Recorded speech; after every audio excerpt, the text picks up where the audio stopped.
नमस्कार प्रणाम दर्शक बंधु, हम सब एलहुँ हन अखन शूटिंग में और देख लियो बारिश के बूंद पड़ रहा है आ लहरियासराय में अखन हम सब चीज शूटिंग कर रहा छी।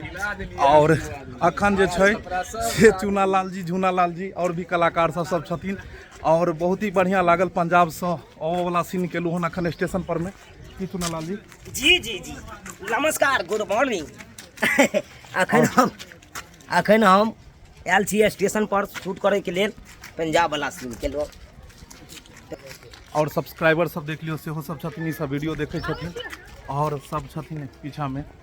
तो दर्शक बंधु अखन हम सब बढ़िया बढ़िया शूटिंग करे छी और बढ़िया बढ़िया शूट क के अहाँ सबके देखाब की चूनालाल जी। हाँ गेल छलिए नमहान के आनै ले पंजाब गेल छले त कहलिए अरियाइत लै छी एकरा। ओ लेमान के। हाँ हाँ तो लेमान एलखिन नहीं। हाँ हाँ अब जाय छी कनी मार्केट में खिया पिया देबे। भोग ले।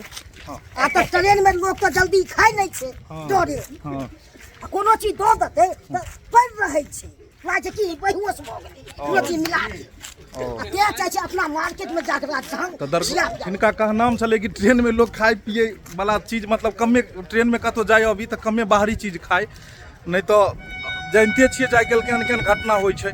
तो ताहि दुआरे हम सब एतऽ आयल छलहुँ शूटिंग कर ले और अखन सीन केलहुँ हन और आगा हम सब जा रहल छी। अब देखे छियै की केना हेतै आगा के शूटिंग और अहाँ सबके वीडियो ब्लॉग वीडियो देखाब। जरूर हमारे चैनल से जुड़ल रहू खाली।